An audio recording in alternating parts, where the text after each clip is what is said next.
हाथरस इज्तिमाई इस्मत रेजी व कत्ल मामले में सीबीआई की जांच तेज हो गई है। आज हाथरस में मुलजिमीन के अहले खाना से पूछताछ हो रही है। मुलजिम रवि, संदीप, रामू और लोकेश के घरों की तलाशी ली गई।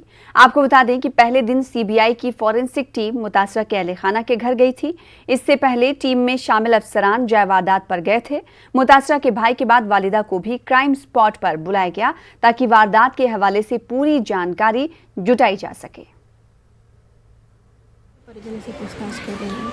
ठीक है। जैसे पहले पीड़ित परिवार के सभी लोगों से पूछताछ की गई, कई राउंड पूछताछ की गई, लेकिन जो महिला सदस्य है पीड़ित परिवार के, उनसे पूछताछ नहीं हुई है। क्या आज पूछताछ में वो लोग भी शामिल हैं? अभी देखते हैं, महिला सदस्यों से पूछताछ होनी है। बाकी तो सीबीआई का अपना प्लान है, ठीक है, वो अपने हिसाब से ही करेंगे। तो दोनों आरोपी, चारों आरोपी में से 2 जगह घर हैं, दोनों जगह सीबीआई पूछताछ कर रही है। हाँ, आज वो उन्होंने अलग अलग टीम बना ली है, उसी के हिसाब से वो लोग कर। तो किन से पूछताछ हो रही है? जो आरोपी हैं उनके मदर, फादर, सिस्टर, ब्रदर?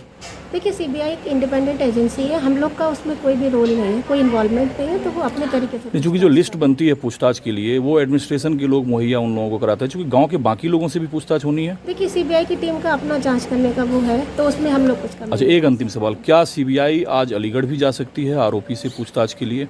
देखिए, सीबीआई को जांच करनी है, वो कब जाएंगी वो वही बता पाएंगे। ठीक है।